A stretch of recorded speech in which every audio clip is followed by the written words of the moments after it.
जय राम, जय श्री कृष्णा, श्री राधे राधे। आज की इस वीडियो में मैं आप सभी लोगों को बताऊंगा कि जन्माष्टमी के दिन ऐसी कौन सी 10 गलतियां हैं जो हमें भूल करके भी नहीं करना चाहिए, वरना भगवान श्री कृष्ण क्रोधित हो जाते हैं और आपका भाग्य दुर्भाग्य में बदलते समय देरी नहीं लगेगा। इस वजह से वे 10 गलतियों को भूल करके भी नहीं करिएगा। इसके लिए आप पूरा का पूरा वीडियो तक बने रहेगा ताकि आप भी जान सके आखिर वे कौन सी 10 गलतियां हैं। लेकिन मेरी एक छोटी सी रिक्वेस्ट है, यदि आप भगवान श्री कृष्ण के भक्त हैं तो कम से कम वीडियो को लाइक तो जरूर ही कर दीजिए। वैसे रक्षाबंधन की तरह इस जन्माष्टमी बड़े संशय की बात है कि जन्माष्टमी कब मनाया जाएगा, 6 सितंबर को या 7 सितंबर को।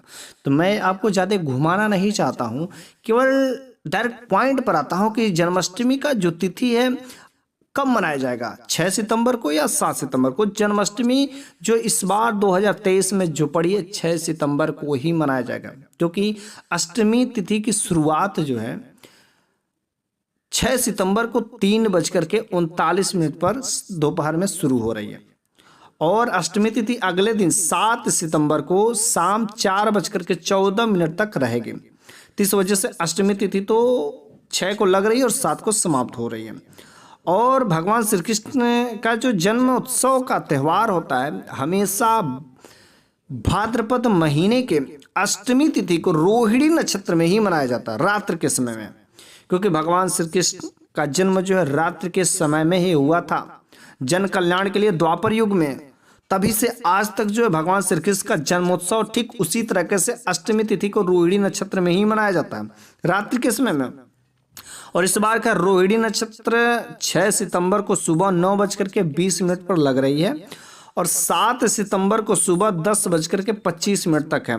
इस वजह से रात्रि के समय में 12 बजे से लेकर के 12:45 तक जो है भगवान श्री कृष्ण के जन्मोत्सव का तैयारी आप कर सकते हैं, मना सकते हैं। लेकिन मैं अब बात करूंगा आखिर ऐसी कौन सी 10 गलतियां हैं जो जन्माष्टमी के दिन हमें भूल करके भी नहीं करना चाहिए। यदि आप भगवान कृष्ण के भक्त हैं, चाहे माताएं हो, चाहे बहनें हो, चाहे भाई हो, चाहे कोई भी हो, कोई भी भक्त हो, चाहे पुरुष हो चाहे महिला, जो भी मेरा वीडियो देख रहे हैं, यह वीडियो आपके लिए बहुत ही महत्वपूर्ण है। खास तरीके से इन 10 गलतियों को नहीं करिएगा, वरना आपका जीवन जो बिल्कुल इस संकट में पड़ जाएगा, आपका पूरा परिवार संकट में गिर जाएगा, पूरा का पूरा जीवन दरिद्रता में ही बिताने पड़ेंगे।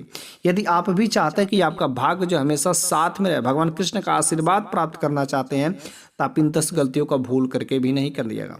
आखिर वे कौन सी 10 गलतियां हैं जिनको करने से आपका साथ में भाग्य हमेशा रहेगा और भगवान कृष्ण का आशीर्वाद भी लगेगा, नहीं तो आपका जीवन बिल्कुल ही दुर्भाग्य में होने से कोई रोक नहीं सकता, कोई भी आपको बचा नहीं सकता है, क्योंकि भगवान कृष्ण ऐसी प्रभु है। यदि प्रभु के सच्चे दिल से भक्ति करो तो भगवान कृष्ण की जब महिमा लगती है तो बिगड़े हुए काम यूं ही चुटकियों में बन जाते हैं। ऐसे हैं भगवान श्री कृष्ण। तो चलिए बिना देरी किए अब हम लोग बात कर लेते हैं आखिर वे कौन सी 10 गलतियां जो हमें भूल करके भी नहीं करना चाहिए। पहला नंबर का जो मिस्टेक है, यदि आप भगवान कृष्ण के भक्त हैं, भगवान कृष्ण के जन्मोत्सव की तैयारी कर रहे हो, उस दिन डोल बैठाएंगे, जो कुछ भी आप पूरा विधिवत से आप तैयारी करते हैं, तो एक दिन पहले से 7 सितंबर को मनाया जाए, 6 सितंबर को मनाया जाए, तो कोशिश यही करना है कि एक दिन पहले से ही आपको तामसिक भोजन बिल्कुल ही नहीं करना है। मतलब मीट मांस मदिरा इन सब चीज़ों का बिल्कुल किसी प्रकार का नशा सामग्री आपको कोई भी चीज़ों का सेवन नहीं करना है, वरना भगवान श्री कृष्ण क्रोधित हो जाते हैं और आप पर कोई भी दया दृष्टि नहीं दिखाएंगे। तो कोशिश का बिल्कुल परहेज है कि आपको तामसिक भोजन नहीं करना है, वरना आप जो व्रत करेंगे जन्माष्टमी का वह जो फलित नहीं होगा और उसका 1% भी आपको फायदा नहीं मिलेगा। वैसे जन्माष्टमी का व्रत तो बहुत ही अच्छा होता है।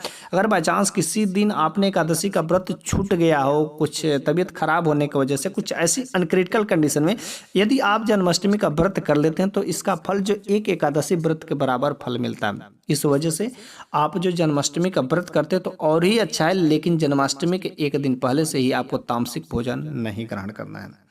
दूसरा जो नंबर का रूल है, जन्माष्टमी के दिन से ही एक दिन पहले से ही आपका शरीर पूर्णतः पवित्र होना चाहिए। पूर्णतः पवित्र होने का मतलब ब्रह्मचर्य के नियमों का पालन करना बहुत ही जरूरी है। पति पत्नी इन दिनों के समय में बिल्कुल ही कोई इसकी प्रकार का संबंध स्थापित नहीं करें, क्योंकि संबंध स्थापित कर लेने से आपका शरीर जो अपवित्र हो जाता है। और भगवान कृष्ण के जन्मोत्सव में यदि आप जाते हैं तो भगवान कृष्ण रूठ जाते हैं और आपका जीवन संकट में पड़ जाएगा। इस वजह से कोशिश या भरपूर परहेज करना चाहिए कि यदि आप जो ब्रह्मचर्य का नियम का पालन नहीं करते हैं तो भूल करके भी आपको भगवान कृष्ण के जन्मोत्सव की तैयारी में नहीं जाना चाहिए, ना तो उनका व्रत ही करना चाहिए। तीसरा नंबर की बात है कि जो गलतियां अधिकतर लोग करते थे, दिशा का ज्ञान नहीं होता। आखिर जब भगवान कृष्ण का जन्मोत्सव की तैयारी की जाती है तो जो पूजा करने वाला व्यक्ति होता है उसका मुख जो किस दिशा में होना चाहिए, तो मुख जो खास तरीके से पूर्व दिशा या उत्तर दिशा में ही होना चाहिए, ना कि दक्षिण दिशा में तो भूल करके भी नहीं होना चाहिए, पूर्व दिशा में या उत्तर दिशा में। ठीक है। चौथा नंबर की जो गलती, आप व्रत करते हैं, उपवास करते हैं भगवान कृष्ण को प्रसन्न करने के लिए, लेकिन जब आप व्रत करते हैं तो आपको सबसे पहले सुबह भगवान कृष्ण की पूजा करना है। 6 सितंबर के दिन आप पूजा करें, उसके बाद से वहां पर आपको संकल्प लेना है। भगवान कृष्ण के सामने आपको संकल्प लेना है कि हम निर्जला व्रत रहेंगे या फलाहार व्रत रहेंगे, और आपकी जो कुछ भी मनोकामना है आप भगवान श्री कृष्ण से कहिए कि मैं इस कारण से, मैं इस वजह से मैं आपका व्रत कर रहा हूँ या कर रही हूँ, आप मेरा जो है मनोकामना जरूर ही पूरा करिए, और उनकी भक्ति भाव सच्चे दिल से करिए। जरूर ही भगवान श्री कृष्ण जो है आपकी विनती को सुनेंगे और आपकी मनोकामना को पूरा करेंगे।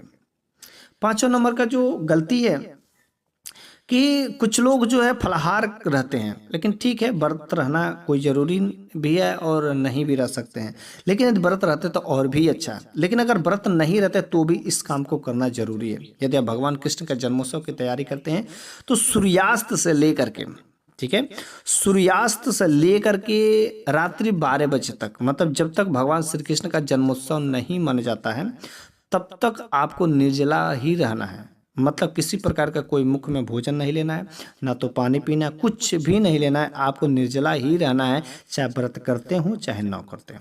ठीक है। यदि आप ऐसा करते हैं तो पूरा का पूरा दिन का आपको फल जरूर ही मिल जाता है।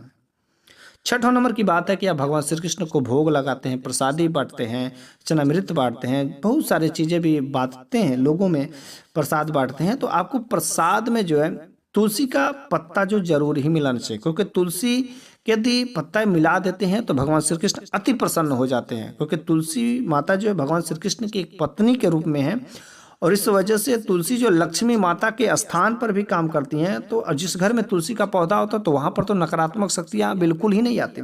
इस वजह से तुलसी का पौधा को या तुलसी के पत्ते को यदि आप प्रसाद में मिला करके बांटते हैं तो जो भी भक्त इस प्रसाद को ग्रहण करेगा उसके शरीर से सारे के सारे नकारात्मक शक्तियाँ खत्म हो जाएगी और उसका जीवन पूर्णतः पवित्र हो जाएगा। 7वां नंबर का जो गलतियाँ हैं, जो अधिकतर लोग नहीं इन चीज़ों को ध्यान देते हैं, भगवान श्री कृष्ण का जन्मोत्सव की आप तैयारी करते हैं, भगवान श्री कृष्ण का जन्म के बड़े ही दीवाने हैं। वैसे भगवान श्री कृष्ण जो भगवान विष्णु के ही अवतार हैं, और भगवान विष्णु को सबसे ज़्यादा यदि रंग पसंद होता है तो पीला कलर का रंग होता है, पीला रंग के कपड़े। तो कोशिश यही करें कि उस दिन पीला पीताम्बर ही पहने, और भगवान कृष्ण के मूर्ति को जो कुछ भी आप पहनाते हैं तो पीताम्बर ही पहनाते हैं तो अच्छा होता है। क्योंकि काला और नीला कपड़े भूल करके भी नहीं पहनाए, क्योंकि काला और नीला जो नकारात्मक शक्तियों को अवशोषित करते हैं। ओके, तो आपको कोशिश करें कि पीला, अगर पीताम्बर नहीं पहन सकते तो काला नीला छोड़ करके आप लाल पीला हरा पहन सकते हैं, लेकिन आपको काला नीला नहीं पहनना है। ओके। 8वां नंबर का जो गलती यदि देखा जाए तो भगवान कृष्ण की भक्ति भाव करने के लिए सभी लोग जो भोग लगाते हैं, भोग में दूध से बनी हुई मिठाई का भोग लगाना चाहिए, क्योंकि भगवान कृष्ण दूध, दही, माखन, मिश्री, मलाई की बहुत ही शौकीन है। तो कोशिश यही करें कि आपको दूध से बनी हुई सामग्री का ही भोग लगाना चाहिए, किसी प्रकार का कोई मिलावट नहीं होना चाहिए। दुकान से लाते हैं तो दुकान से लाया गया मिष्ठान जो पता नहीं पवित्र होता है कि नहीं होता, क्योंकि बर्तन भी सही से धोते हैं कि नहीं धोते हैं, कुछ ना कुछ केमिकल मिला देते हैं, जिसकी वजह से वो मिष्ठान जो है मिलावट की वजह से अपवित्र हो गया रहता है। तो कोशिश ये करें कि यदि आपके घर पे थोड़ा सा दूध है, 1 लीटर दूध है, तो उसको आप जला कर यदि खुद जो खोआ तैयार कर लेते हैं, उससे यदि आप कुछ भी मिठाइयाँ बना लेते हैं और उसको यदि भगवान श्री कृष्ण को अर्पित करते हैं, भोग लगाते हैं, भगवान श्री कृष्ण की विशेष कृपा लगती है। लेकिन दुकान से जो मिलावटी मिठाइयाँ हैं, आप उन चीज़ों को भगवान कृष्ण को भोग नहीं लगाएं। ना समझ आए तो केवल दूध, दही, माखन, मिश्री, मलाई ही इन चीज़ों का भोग लगा दे, लेकिन मिलावटी मिठाइयों से भूल करके भी भोग नहीं लगाना। ठीक है। 9वां नंबर का जो मिस्टेक है, पवित्र स्नान करना चाहिए। इस दिन आपको अच्छे से नहा धो करके सूर्यास्त से पहले ही भगवान श्री कृष्ण की पूजा करना चाहिए। लेकिन जब आप स्नान करें तो पवित्र स्नान कैसे होगा? स्नान करते हैं, लेकिन जिस बकेट में आप पानी भरते हैं उस बकेट में हो सके तो आप कोशिश करें, आपके घर में एक आध दो बूंद गंगा जल हो तो गंगा जल मिला लेना चाहिए, या तो काला तिल डाल लें। काला तिल या सफ़ेद तिल, जो दो ही तिल डाल करके आप यदि स्नान कर लेते हैं तो आपका स्नान जो पवित्र होता है और आपका शरीर पूर्णतः जो स्वच्छ हो जाता है, और आप तब जाकर भगवान श्री कृष्ण के यदि भक्ति भाव करते हैं, पूजा अर्चना करते हैं, तो भगवान श्री कृष्ण 100% आपकी विनती को स्वीकार करते हैं। यदि बचपन में देखा जाए, भगवान श्री कृष्ण गैया को चराते थे, तो भगवान श्री कृष्ण के जन्म के दिन यदि आप गाय का अपमान करते हैं, गाय को कष्ट देते हैं, गाय दरवाजे पर आ जाती तो आप उसको रोटी तक नहीं खिलाते, हरी घास नहीं खिलाते, तो इससे भगवान श्री कृष्ण कुपित हो जाते हैं। आपको कहीं पर भी गाय दिख जाए, यदि आपके दरवाजे पर गाय आ जाती है जन्माष्टमी के दिन, तो समझ जाइए भगवान श्री कृष्ण खुद आपके दरवाजे पर पधारे हैं। तो इस वजह से यदि आपके दरवाजे पर गाय आ जाती तो भगवान श्री कृष्ण खुद जो है आप पधारे हैं, और उस दिन गैया को जरूर ही एक रोटी में गुड़ जरूर ही डाल करके खिलाना चाहिए। यदि आप ऐसा काम करते हैं तो भगवान श्री कृष्ण की विशेष कृपाएं आपको प्रदान होती है। यदि आपके घर पर गाय है या आपके घर के अगल बगल में कहीं पर भी गाय है, गौशाला कहीं पर हो, आपको उस दिन कम से कम गाय को आपको हरी घास थोड़ा सा ही खिला दें, या एक रोटी में गुड़ करके जरूर ही खिला दें। यदि आप ऐसा करते हैं तो भगवान श्री कृष्ण की विशेष कृपा बनी रहती है। और जो सबसे बड़ी गलती होती है, भगवान श्री कृष्ण ने द्रौपदी की लाज बचाई थी। अर्थात इस बात से पुष्टि होती है कि भगवान श्री कृष्ण नारी का सम्मान करते थे, और जिस घर में जन्माष्टमी के दिन नारी का सम्मान होगा, उस घर में भगवान श्री कृष्ण के भी आशीर्वाद लगेंगे। अपने पत्नी से, अपने बहन से, अपनी माँ से हमेशा किसी प्रकार की कोई जो गलत बात नहीं करें, गाली गलौज नहीं करें, कोई अपशब्द न करें। कोशिश ये करें कि पति भी पत्नी का सम्मान करे और पति भी पत्नी का सम्मान करे। उस दिन जो है जन्माष्टमी के दिन किसी भी दूसरे व्यक्ति से, जब आप व्रत करते हैं, उपवास किए हो, तो किसी भी दूसरे व्यक्ति को कोई अनादर शब्द ना बोले, आप शब्द ना बोले। यदि आप इन नियमों का पालन करते हैं तो 100% भगवान श्री कृष्ण के आशीर्वाद जो आपके साथ में रहेगा। कोई जरूरी नहीं है कि आप व्रत रहें या न रहें, लेकिन व्रत नहीं रहते तो भी अगर इन नियमों का पालन करते हैं तो भगवान श्री कृष्ण के विशेष कृपा के पात्र होते हैं। लेकिन यदि आप व्रत रहते हैं और इन नियमों का पालन नहीं करते हैं तो भी आपका व्रत रहने का कोई फल नहीं। यदि आप जन्माष्टमी का व्रत रहते हैं और अपने पति को या अपने बच्चे को या घर में लड़ाई झगड़े कुछ ऐसे अपशब्द बोलते रहते हैं, गाली गलौज करते रहते हैं, दूसरे की चुगली करते हैं, बेईमानी करते हैं, यदि इन सब बातों पर बहस करते हैं तो कोई भी फायदा नहीं है आपका व्रत रहने का। भगवान कृष्ण रूठ जाते हैं और आपके जीवन में कंगाली ही कंगाली आएगी। इस वजह से आप जो इन दिनों आप कोशिश से करिएगा, आज के वीडियो में मैंने जो कुछ भी रूल बताए, नियम बताए, आप इन नियमों का जरूर ही पालन करिएगा और भगवान श्री कृष्ण के जन्मोत्सव की तैयारी बड़ी धूमधाम से करिएगा। तो चलिए आज के लिए बस इतना ही। मैं अगले ही वीडियो में फिर से एक नई ज्ञान के साथ में आपको लेकर आऊँगा।